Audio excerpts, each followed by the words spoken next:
Thank you, Chair. DGWHO, Excellencies, Ministers at G20.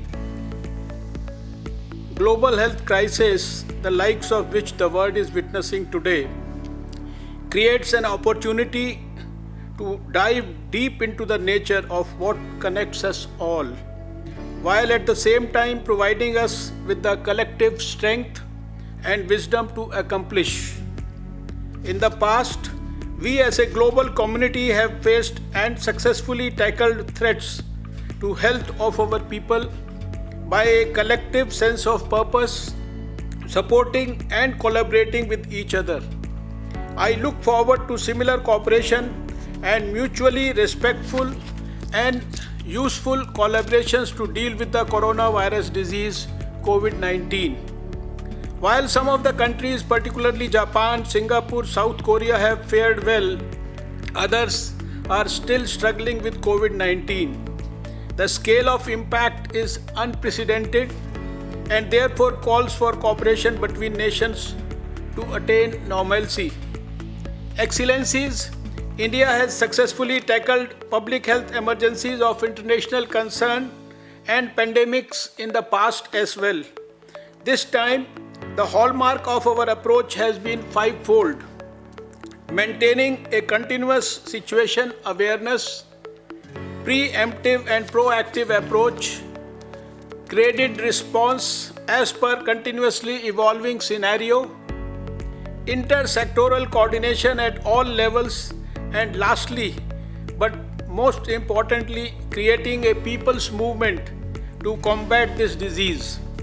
Our efforts have been preemptive and proactive.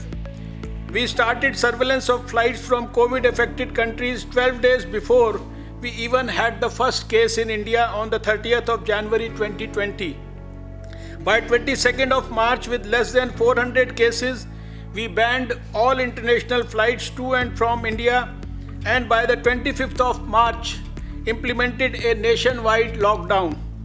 As of today, the 19th of April, we have completed 25 days of lockdown, which will further extend till the 3rd of May. The results of the same were realized when our case doubling rate, which was about 3.4 days on the 17th of March, dropped to 4.4 days by the 25th of March and is currently about 7.4 days. Much before the outbreak was declared a public health emergency of international concern by the World Health Organization, India was much ahead in implementing actions targeting core capacities as mandated under the international health regulations. Our nation has the requisite national core capacities stipulated in the international health regulations to manage public health emergencies. The Integrated Disease Surveillance Program, which is a nationwide surveillance system for epidemic-prone diseases, has been activated towards COVID response and is being further strengthened with substantive digital inputs. India has made the conscious decision to focus on building exclusive infrastructure for management of COVID patients so that there is no intermingling of COVID patients. All the people who are tested positive are treated in one of the three types of dedicated COVID management centers: COVID care centers for mild symptomatic cases, COVID health centers for moderate cases, and COVID hospitals for severe cases. These dedicated COVID facilities are mapped to each other in the design of a referral network architecture for dynamic movement of patients as symptoms evolve, so that optimal clinical care can be provided timely, commensurate to symptoms. In the absence of any specific drug or vaccine, India has also relied on various non-pharmacological interventions. Particular focus was on measures like social distancing and risk communication to the masses on simple public health interventions like hand hygiene and respiratory etiquettes. While the traditional ways and means to tackle the disease were being implemented, our scientists and doctors are exploring new and innovative measures to maximize our reach. Cutting-edge technology is being used to not only maintain inventory and patient-level information, direct-to-citizen apps are being used for communicating geospatial risk and best practices to be followed.